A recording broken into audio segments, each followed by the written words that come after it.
Good afternoon and Jai Hind. Good afternoon, sir.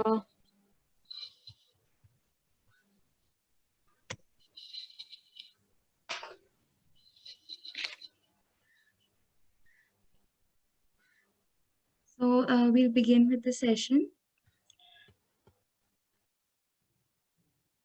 Good afternoon, everyone. Welcome to our session. I would like to begin our day by quoting late Flying Officer Prem Ramchandani.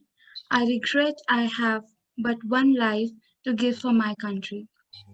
Today, on 26 January 2021, the 72nd Republic Day or Ganatantra Divas is the day we celebrate India. For me, it is a profound festive of color that hoists the flag of unity in diversity in a parade of cultural shades of India, of bravery that needs no words to describe the valor of each and every soldier breathing for our nation, of treasury of freedom and rights that we celebrate with inflated pride as the world sees India rising high. Let's pledge to serve justice, equity, freedom, and representation of and in our nation. Thank you. To celebrate this occasion, NSS SVC has invited a multifaceted person, Mr. Vivek Atray, an ex-IS, motivational speaker, author, mentor, advisor, columnist, and visiting professor. He resigned from the Indian Administrative Services in 2017. He has had 8 TEDx talks and 3 highly popular Josh talks. Over 30 lakh people have viewed his videos on YouTube. He has inspired thousands of youngsters to adopt a cheerful, positive, and multidimensional life. He is the founder of Suvichar Think Tank, the visiting professor at Shulini University, and the member of the CSR Advisory Board of ActionAid.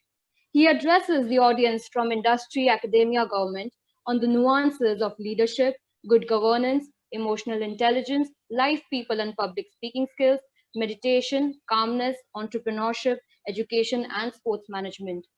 Vivek Atray is an acclaimed orator and has spoken in India and abroad at events like Horasis and NASCOM. His novels are Move On Bunny and Dubeji Bounces Back. He writes a fortnightly column, Random Forays, for the Hindustan Times.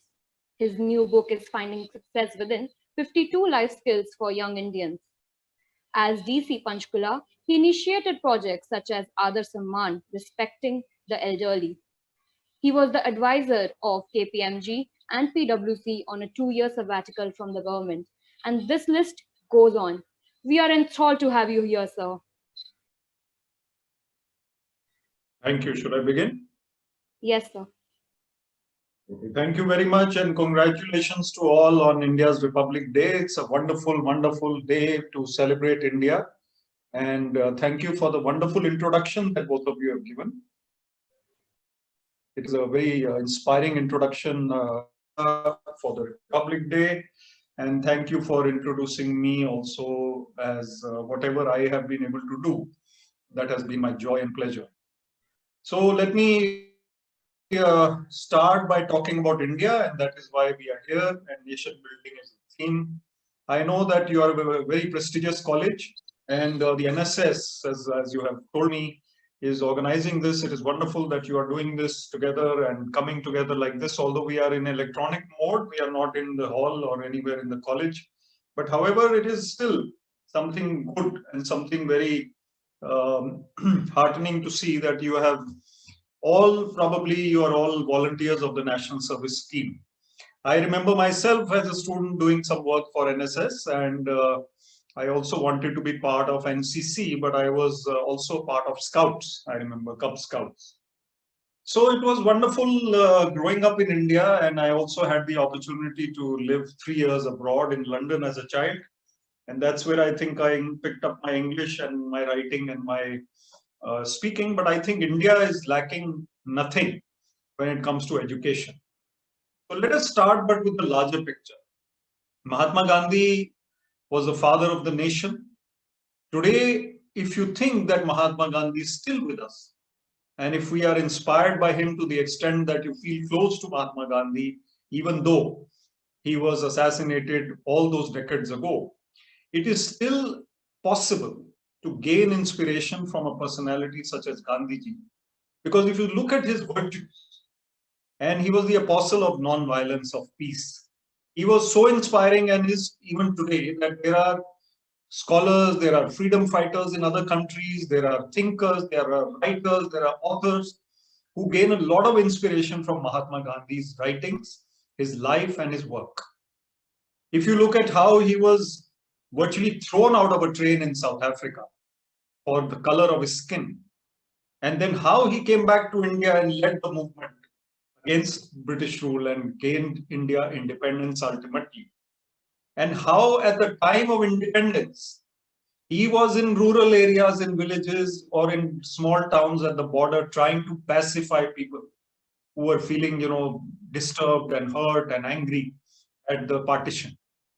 So Mahatma Gandhi was selfless and he was a saint. And he was so inspiring that even today, we must try to connect with him in whatever way we can. And the best way to connect with him is to read about him, is to hear about him, is to look at his videos perhaps, and to think deeply about his inspiring thought and life. You see, one thing I must tell you, as youngsters, you must realize that life is not about a passing dream. You have to make some permanent choices. And permanent choices can be of two types. There is good and there is evil in this world. There are sense pleasures and there is spirituality in this world. There is a habit of reading books, and there could be a habit of late night partying every night. There could be a habit of playing sports, or there could be a habit of becoming a couch potato. There could be a habit of being a positive, cheerful, constructive person. On the other hand, you could be a complaining, cynical, critical kind of person. These are choices that every individual makes. And if we read books about great thinkers, great lives, great inspiring personalities, we will make the right choices. If we connect with great people, we'll make the right choice. We'll never make the wrong choice. So it's extremely important for us to make the right choices based on what our founding fathers and all inspiring personalities of the world gave us. If you look at a little girl in America who was the poet laureate at the inauguration of the US president, Amanda Gorman, a black 22-year-old poet, who recited a poem which was very powerful. He said, "You see it, you be it." That means you live what you want to see. And that is something which we can also adopt. Bhagat Singh was only 23. And so much has been written and volumes have been said about how brave and how much of a thinker he was. He was not only a revolutionary who knew how to fight or be crucified. He was a thinker and he was passionate about India. I will also tell you that over the years, before independence and after independence, there have been great Indians whom we can seek inspiration from. One of my favorite shows on television is Kaun Banega Crorepati. And not because people become croropatis, but because of the people who come there. And if you look at each personality, somehow most of us, at least I did not try to come into that quiz or on that show, but I love watching it.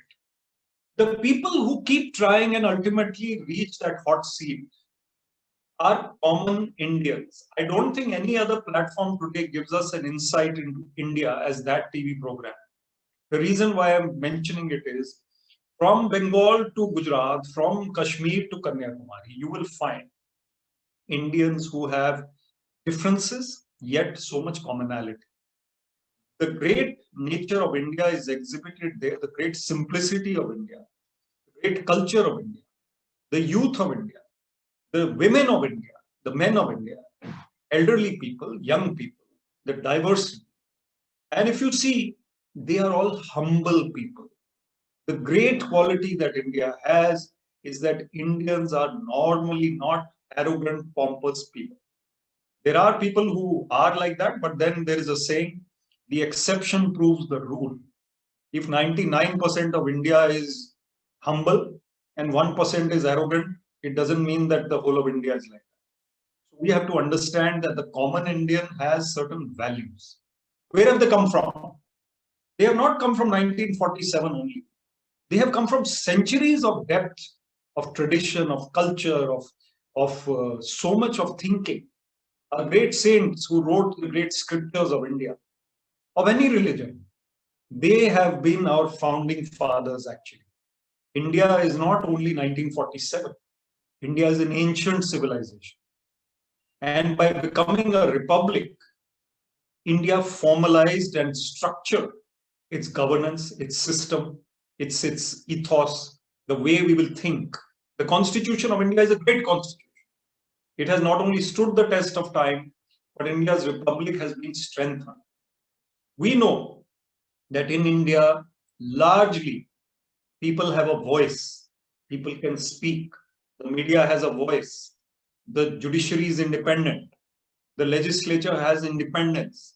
The executive is not dictating terms to other institutions largely.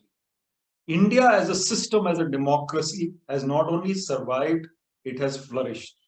So these two things, if you look at it, not only the historical, traditional, cultural roots of India, but the strengthening of India by the Constitution of India, the independence of India followed by India becoming a republic, has really meant that India has all it takes to be the torchbearer in the forthcoming centuries for the world. Of course, India has problems. India had problems of poverty, of disparity, of irregular distribution of wealth. There are problems that about 60% of India is engaged in agricultural work even today. And the output to GDP is only 18 to 20% of the GDP, agriculture output. So 60% people or 70% people are engaged in producing only 20% of the GDP of India. And the rest of India is engaged in producing that 80% GDP. So it is very important for us to redress these balances. Now I'll pause here for you to think as to who and what we should take forward more when we are talking of nation building. We're talking of nation building. We're talking of the next 50 years, 100 years, let's say. We're talking of the next 5 years, 10 years. So let us say if nation building is to be carried out with this great traditional culture, with this great system of democracy in place, what is it that we need to do? You know, as you said, I worked as a consultant as well, and I worked in the government. There are goals, and there is a situation where we are. There is a gap between where we are and where we need to be. Therefore, we need to understand that this gap can be fulfilled only through positive intent, honesty, integrity, values, hard work, teamwork, working as a nation together. If we keep poking holes at other communities, or if we do not take everybody along, then nation building is not possible. Let me take two sections of the society.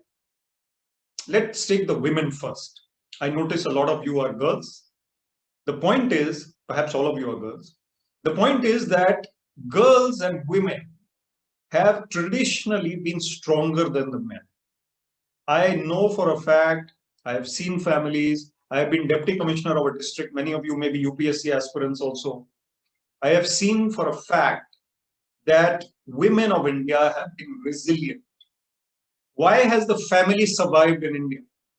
It has survived and flourished, whereas in other countries it has disintegrated, the family unit, because women have been resilient.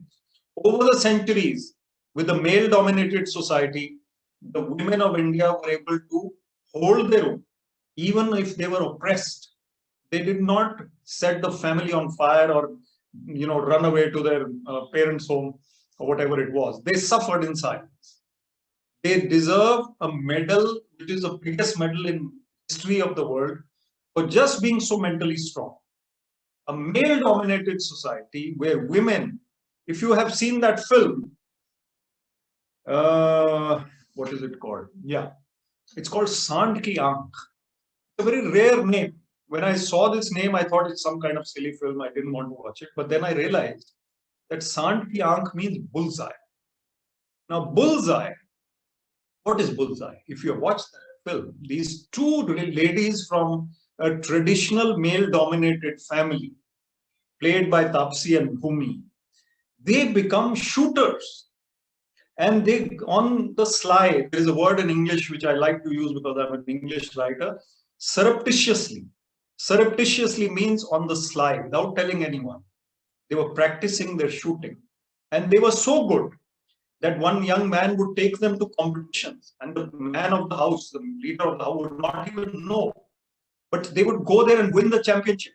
And they became known as the whatever shooting khakis or whatever it was. So the point was that these two ladies who were bottled up, like all the ladies of India were bottled up earlier, they managed to break through. And ultimately they were caught or found out, but they held their own. They were able to succeed in what they wanted to. The point is that all women have that resilience. All women have that courage. And it is that courage which has held strong. And that is why India has held strong. Kasturba Gandhi had an equal contribution to the country that Mahatma Gandhi had. She was able to give him to the country. Had she been possessive, petty, shouting at him, fighting with him, do you think Gandhiji would have had the peace of mind to do that for the country? If the lady of the house was treating him like that? I don't think so. So the point is that we need to salute the ladies of the country. We really need to tell them that they have been the torchbearers of happiness and success for the country. And they have really so much to look forward to in the coming years. If we are able to take our women together with economic progress, with social progress, with spiritual progress, if they are able to be the torchbearers, I don't need to tell you examples, but I will tell you a couple of examples just to inspire you. We have heard of Arunima Sinha.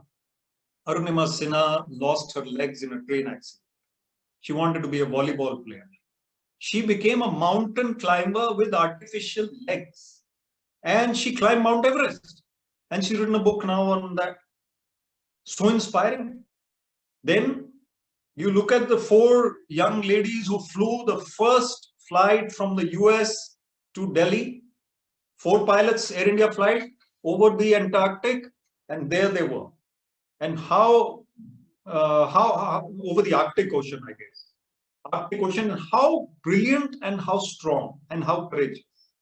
Look at the ladies who are exemplified in movies, but we know that they are there in the Army, Navy, and Air Force. You look at them in the police force. I know for a fact, being the police officer's son and being an IAS officer myself, having been DC, I know that the police has become more humane because the ladies are now in numbers, in strength in the police. Earlier, no. They were only men, largely men.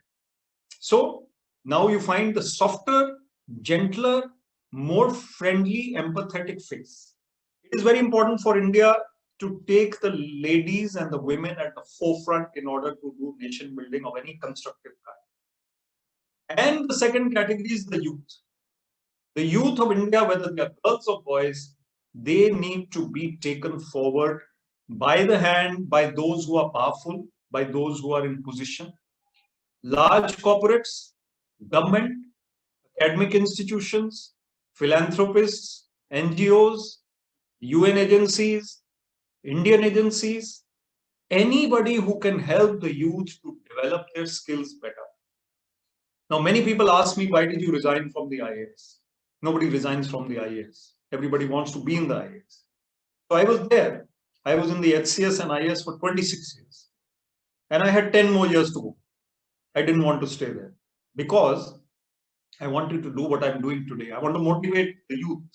I'm talking about the youth. My aim was to motivate the youth, and luckily today I'm doing at least 1 or 2 webinars per day.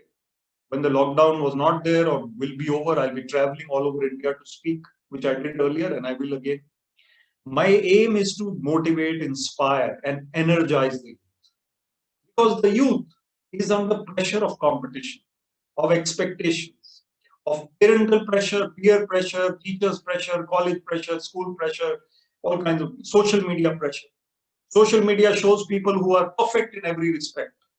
They look perfect, they are totally successful, they have happy lives, and Instagram will make you feel as if you are the only one who is unhappy in the world, everybody else is very happy. But the point is that these are all skewed and exaggerated condition.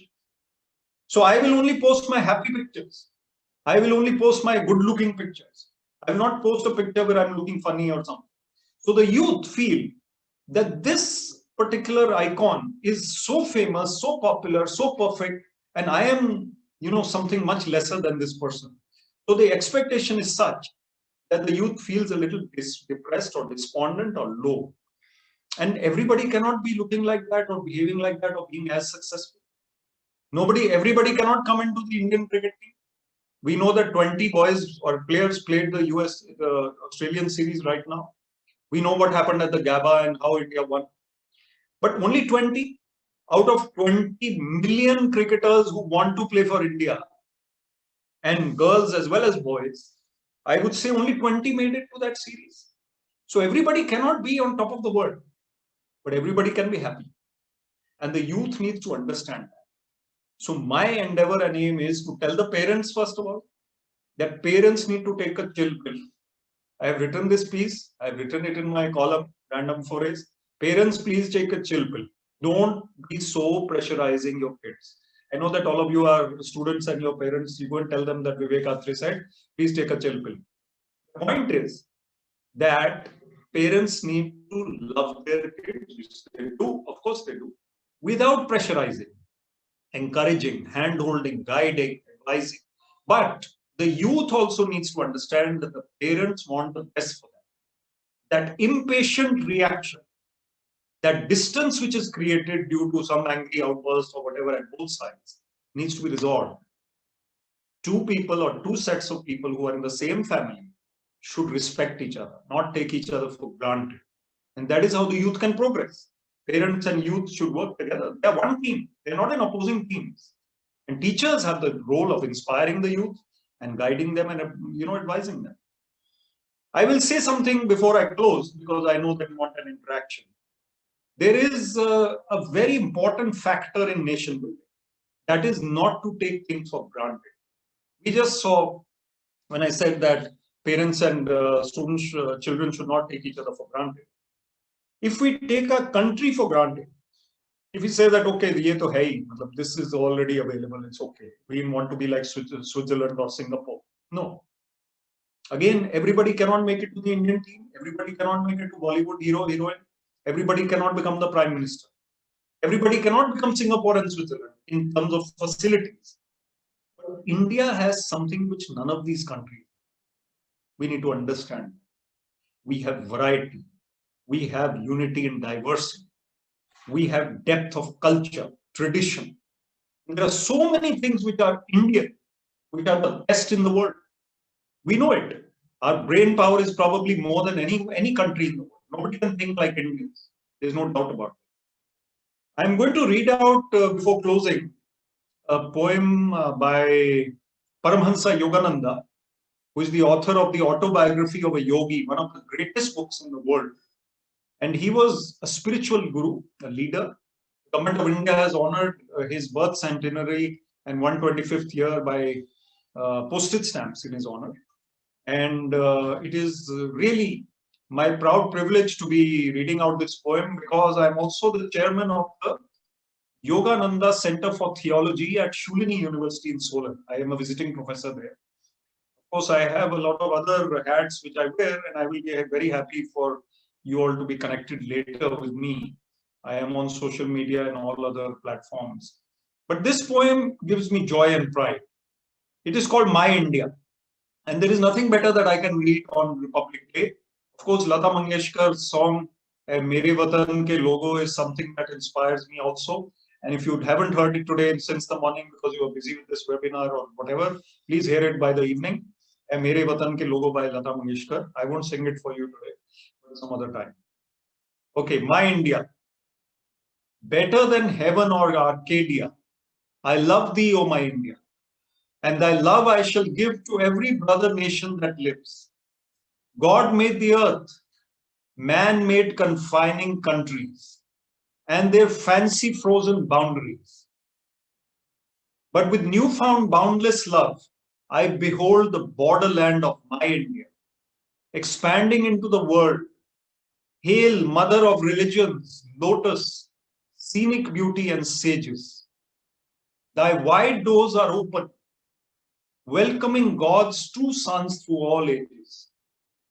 Where Ganges woods, Himalayan caves, and men dream God, I am hallowed, my body touched that sword.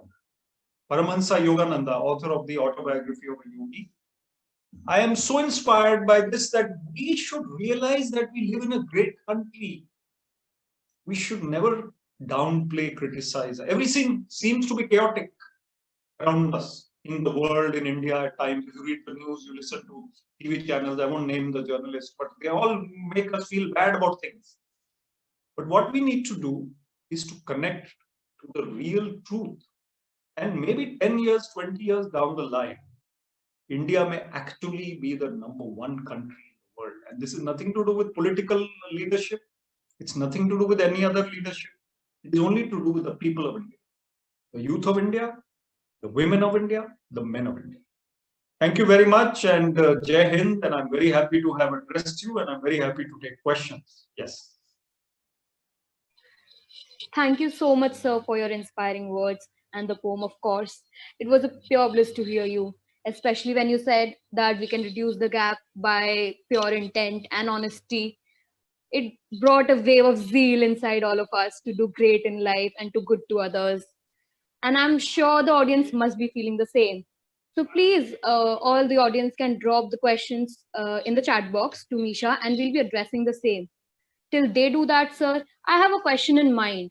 As I'm very curious to know how challenging it was for you to end your term as IS officer, because we children are ready to begin with new things, explore new things, and experiment with ourselves.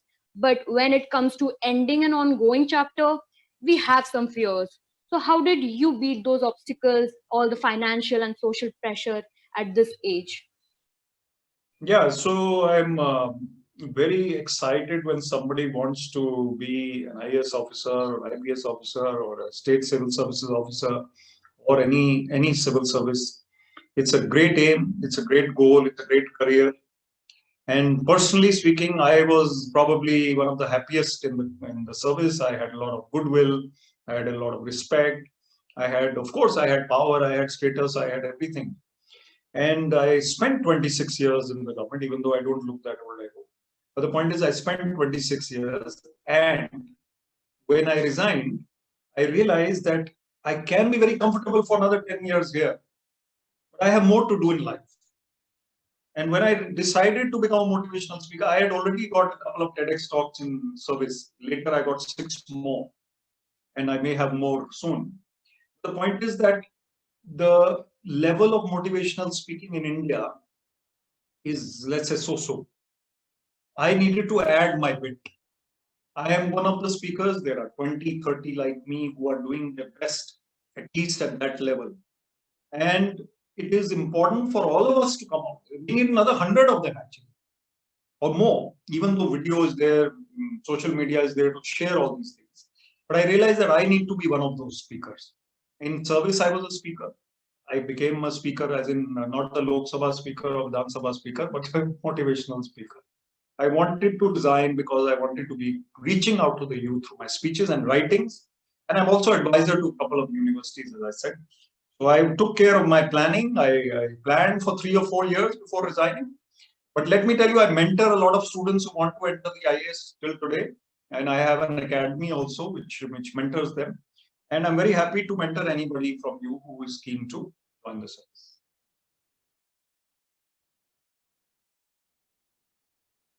Yes, next question.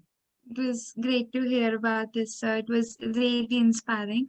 Sir, talking about your tenure only, in an interview you said India lived in many centuries at the same time. And you right now also mentioned the strength of variation and diversity that India holds. So, sir, how was your experience as the speaker, as an IS officer, dealing with different groups of completely different mindsets, but with the same issue? I'm so glad you asked me this question, Soumya. It's very important to me because I think today I didn't mention this, India lives in many centuries at the same time, but I implied it. And you must have seen in some other interview where I mentioned it. But actually, if you look at it, you go to the hinterland of Odisha or even Himachal, or you go to the hinterland of any state in India, you will find people even 50 kilometers away from New Delhi, or from Chandigarh, or from Chennai, or Bangalore, or Calcutta, Bombay, anywhere. You'll find people who are still doing the same practices which they were doing in the 17th century, their families. They will be grinding the spices in the same way. They will be singing the same songs in the evening. They will be doing the same puja and the same little ceremonies. They will be following the same rules. You can't wash your hair on so-and-so day. You can't do this on that, shopping on that day, whatever it is. The same things. And if you look at them, there are some people who never used a mobile, and maybe they are rich enough to have a mobile, but they are elderly people, they don't want to. They are still living in the 17th, 18th century.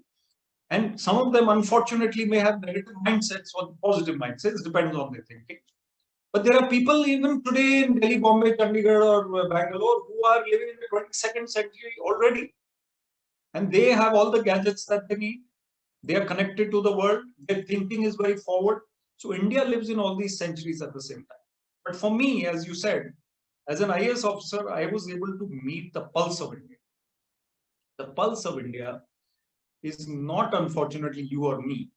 The pulse of India is the commonest, poorest man on the street. And if you look at India, I have an uncle who's a former IPS officer, Mr. Vivek Atray. He says, there is India and there is Mother India. He says, you and I are India.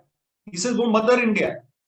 Those people are, you see, they have still those aspirations for their kids. They still have that thinking, but they are traditional, deep-rooted, value-based people. And that is a lot of strength which India has. You see, you go to a country like Finland or New Zealand, most of the population will be the same in terms of economic welfare, in terms of thinking, in terms of customs. In India, it's like as different as dhokla and pani puri. I mean, a totally different thing.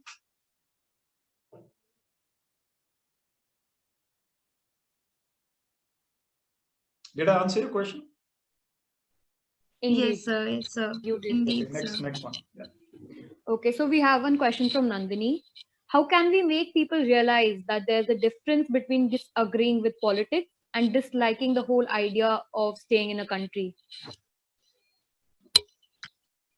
It's a very good question. I think it's a very sensitive question. You may not agree with a certain government or a certain party or a certain way of thinking. But then there is a saying, and you are young people, you may not have heard this, you may have heard it also, you're very bright. There is a saying that you agree to disagree. If you agree to disagree, that means there is scope for all kinds of opinions in the same house, in the same country, in the same family, in the same community, in the same party, or in the same democracy. So you agree to disagree. This chap and I do not see eye to eye, but he's my friend. Or at least I respect him. Or at least I don't hate him. Can't we be like that? You see, if you look at any competition, everybody's against you in a way, right? You're writing the UPSC exam. Who is your enemy in that point? You want to get through. All these people sitting in the same hall are your enemies. If somehow you could destroy them, all of them, and you would be the only one reaching the IAS. But you don't think like that. You don't think you want to destroy them. You don't think that if I could somehow prevent the whole country from appearing for the exam, I'll be the only one to qualify. You don't think like that. In Bhag Milkha Bhag, Milkha Singh's shoes were spoiled by a competitor, a rival, so that Milkha Singh couldn't run in the movie we saw. Now, that is not the way to succeed in life. I need to be better than him, not make him worse so that I can be ahead. So my point to you and the answer to this is, everybody needs to respect the other opinion. The same country, the same nation, difference of opinion is a healthy habit. If only one opinion is there, as happens in some families or even in some communities, then everybody else has no say. We have to have a say. We have to have democracy, we'll have a say. But you have all the opinions, you have a consensus, and you move forward. Or the government decides or whatever. Parties can keep changing, but the country has to move forward despite all political differences. This was great to hear, sir. Really, we need to integrate the opinions we have and we share. So, sir, we take the next question from Kajal. She says, youth today is lost. The passion and right direction are missing. What can we as individuals and as a society do to make sure that youth power is not wasted today? It's a very good question, and I already answered part of it in my speech. Youth power is basically youth willpower. So the willpower of the youth is what really matters. Now, you see, I'll give you the example of Brisbane again. India won the test match despite 7 new players. Only 2 players played the whole series, 4 test matches. That was Pujara and Rahane. 6 new players in the last test match who had never played or played only 1 or 2 matches. The point was that they did not sit, they would never sit die. They would not give up. And nobody thought they will win. They thought that, okay, they can draw the match, they can save the match, that's it, good enough, we'll be happy. We would have still been happy.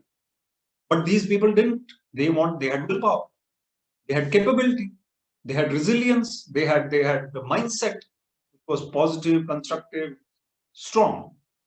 The youth needs to have that kind of willpower. Now, nobody said that this life will be easy. When you were born, did your mama papa say when you were 3-4 years old, beta, you are going to have the best life ever. It's going to be totally simple and easy, everything. And now you can tell them, aapne to bola tha, ye theek rahega, wo theek. It's not like that. Nobody has a bed of roses. Even the princess and the pea, you remember that story? Those of you who have read it. The princess was sleeping on a bed with 6 or 8 mattresses or maybe 20 mattresses. There was a small pea at the bottom of the bed. She could feel it under those 20 mattresses because she was a princess. You and I would have gone to sleep 1 hour ago, 2 hours ago. The point is that the princess also had some difficulty in life. If you put the princess in a jungle, she will not survive. Whereas a youth from the street will flourish in the jungle. So the point is that life is not going to be easy. Nobody said it's going to be easy. It doesn't mean that it has to be unhappy. So in my book, Finding Success Within, I think you'll be getting the link of that book from your friends, the organizers. I think Anchita has taken that from me, so you can share it with others. The point is that I write in that book, nobody said it's going to be easy, but you have to pray to God and also work hard so that you are more strong and resilient. Say that, give me broader shoulders to handle the problems of the world. Don't pray that, please take all my problems away. It doesn't work like that. Problems come and go. No problem is permanent. No happy occasion is permanent. No problem is, that is life. So duality is there in life. We have to make ourselves strong by strong willpower. And we have to also connect with God. Don't think that I will retire and then I'll start meditating and praying. When you're 18 years old, 19, 20, 21, whatever you are, start connecting with your inner self. Inner victories are important. In my book, I say this. Inner victories. Outside you have power, money, fame, it doesn't matter. Until you are happy from within, until you have conquered your demons within. The battle of Kurukshetra, Paramahansa Yogananda said, is being fought within us. All our Kauravas and Pandavas are within us. We need to win that battle. Then the youth can succeed. Go ahead. Totally agree to this answer, and this has given a new perspective to our lives, I'm pretty sure. I'll go to the next question now. It is from Yogesh, and he asks, being an IAS is very aspirational. How much does being a good speaker help in being successful for the same? I think that's all about your videos. You need to go and watch your. So you have seen my video, and in fact, one of my Josh talks has 20 lakh views because I speak on what it's like to be in the IAS. That's in Hindi, and the English one also has 7-8 lakh views. You can search. But the point is that being a good speaker is not essential. Being a good communicator, as in a good writer and a good speaker, is also not essential. But it is an asset. It is a value, right? There are people in the IAS who I've seen who cannot really express themselves very well, and they're still successful. I was a little better because my basic writing skills were there and speaking skills were there, but I was not a speaker like this. I could not speak for 1 hour. Now I can speak for the whole day also. The point is that I improved. You practice, practice, practice. What you need to get into the IAS, of course, hard work, strategic study, communication skills, expression, no doubt. You don't need to be a perfect orator. You need to get better and better and better. You don't need to be Mr. Shashi Tharoor at all. You can get into the IAS without being Shashi Tharoor or even Vivek Atray. You can get in by being yourself, by being diligent, hardworking. But one thing I must add, I wrote something called the civil services needs to evolve. That's also there on the internet. You'll find it. And in that, I wrote that emotional intelligence is the key. When I was talking about empathy that the ladies have, they have emotional intelligence. If you have emotional intelligence, you are able to understand the public, the situation. Some poor man comes to your office, you are an IAS officer. He is scared of you. You have to make him comfortable. Give him a glass of water. Talk to him properly. Then you become what you are. That's why I am very calmly satisfied by the goodwill I have, and not by being powerful as director general or director or DC or whatever. That's important. Then you'll be fine. If you join the IAS, you'll do a great job. Or any other service. It was great to hear that, sir. So I'll take the next question from Anshita. As you said, media has a voice, but are public trials by media acceptable in India? Yeah, you're absolutely right. I have also been a minor victim of one of them, and it's not right. Although the media has normally been very good to me. But one particular instance where media went negative. But the point is that these things are a part of our democracy. The judiciary is generally not affected by media trials or media playing up things. However, I'm also the chairman of the Chandigarh chapter of the Public Relations Council of India.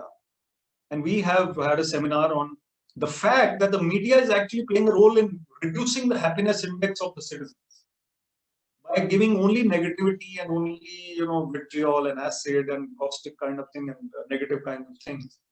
It's very important for the media to also highlight good stories. And why should we go deep into a crime which has taken place? Let the courts decide, let the police decide. We only need to inform that this has happened and this person is there or that thing has happened. And that's it. We don't need to debate and debate and debate and debate. These debates of TV news, etc., have made things like a media trial. And even newspapers do it at times. But normally newspapers are much better than the electronic media if you look at it as a whole. And electronic media, as we know the thing about TRPs, why they are getting so excited about them and what they do. So the point is that the electronic media needs to be reined in a little. And I think there is an order by the court that there need to be guidelines. Media trial is not a desirable thing. The media can definitely comment on something, but not carry out a trial on its own. Totally agree on this, sir. And I think everybody can connect to this, as we all might have faced some kind of debate or deliberation over social media. So, as my next question, when I was watching your motivational videos, in one of the videos you talked about being an all-rounder. So I totally agree on how we should learn new skills on a daily basis to succeed in life. But when we have so many distractions like social media again and OTT platforms, and then we have to also study, play sports, engage in different creative forms, socialize with people, and stay sane altogether, how is it possible in 24 hours in a day? It's a very good question, and it's a question which I'm asked every time I speak to any group of young people, or even not so young people, and it's very interesting. You see, we need to take it as a kind of blessing that we have all this in our life, right? Now, there was a time, or even today there is a time, when a tribal sitting by a river or a jungle, without a phone, without connectivity, without anything to do, he's just watching the birds and the trees and everything. His life is as blissful and peaceful as can be without all these distractions, right? Now, there is a way for us also to disconnect from the world and go within and meditate and find peace, maybe in a garden or reading a book. We can do it if we really are determined. But we have all these things happening around us. We have to study, we have to work, we have to have social interactions, as you said. And at young ages of life, we also have to have romance. We have to have fixations, we have to have interests, we have to have parties, we have to have other things. No harm in that. There's no harm at all. The only thing is to prioritize. Prioritization is what an all-rounder has to do. And when I said in my TEDx talk that being an all-rounder is important, if you are unidimensional, it means that you are only chemistry, or geography, or whatever your commerce, or whatever your subject is. But if you also know music, or cooking, or dance, or sports, or art, or photography, or writing. I'm a writer. There are poets who write beautiful poetry. I can't write poetry, but I write prose, I write fiction.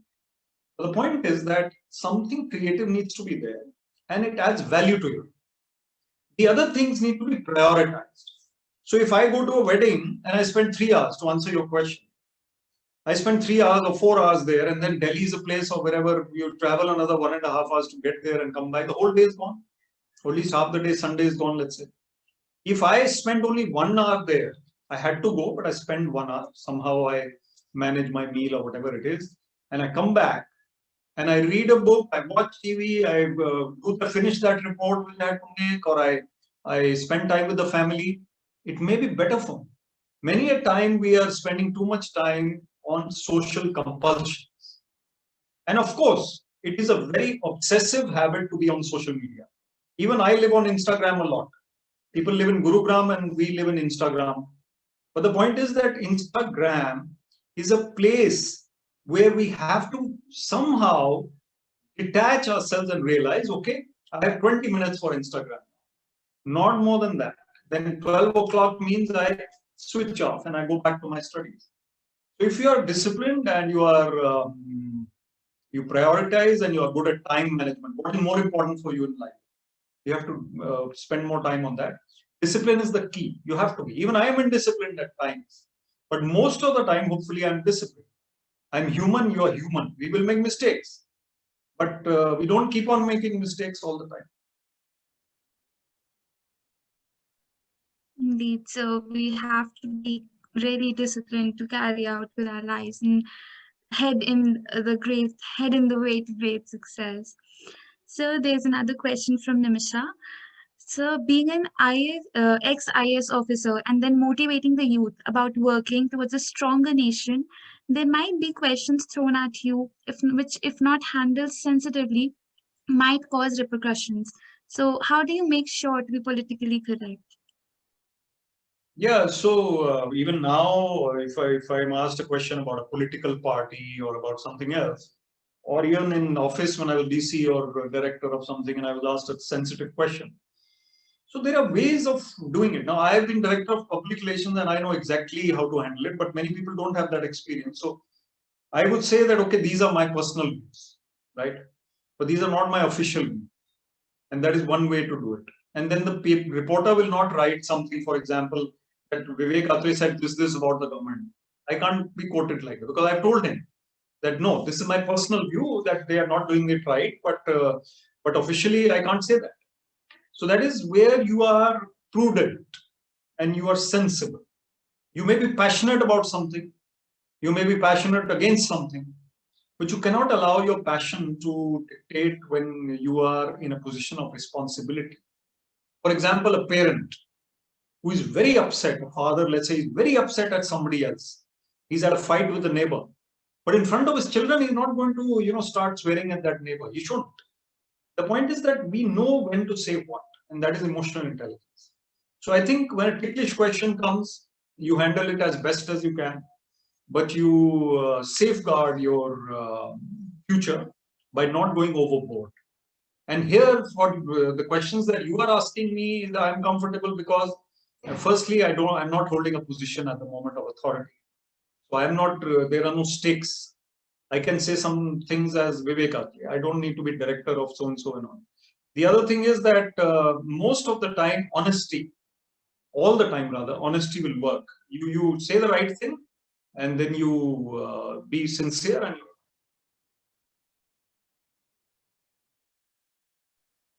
Indeed, sir. Thank you so much for these interesting and inspiring answers and the insight that we all were fascinated to hear. I'm sure, like me, many of us in the audience will look back at today's session whenever stuck in the situation that demands our confidence and our conscience to choose between what should be our priority, what should be the priority for our nation.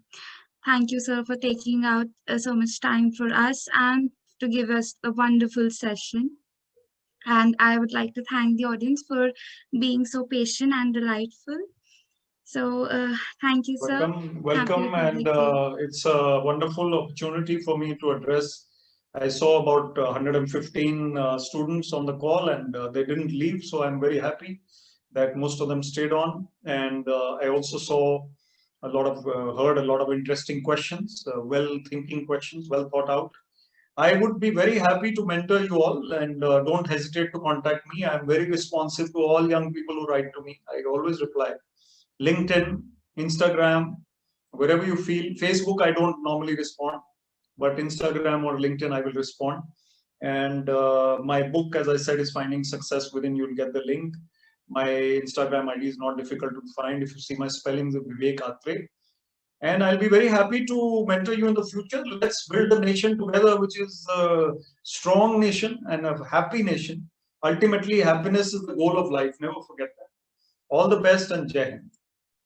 Thank you so much, sir. Thank you all. And I must say that, Anchita, I must thank you for your coordination. And I think Soumya and Mallika were the hosts. And thank you for your wonderful hosting, and all the audience also. I'm sure they're all equally wonderful students. Thank you. Bye-bye. Thank you so much, sir. Thank you, sir. Bye-bye.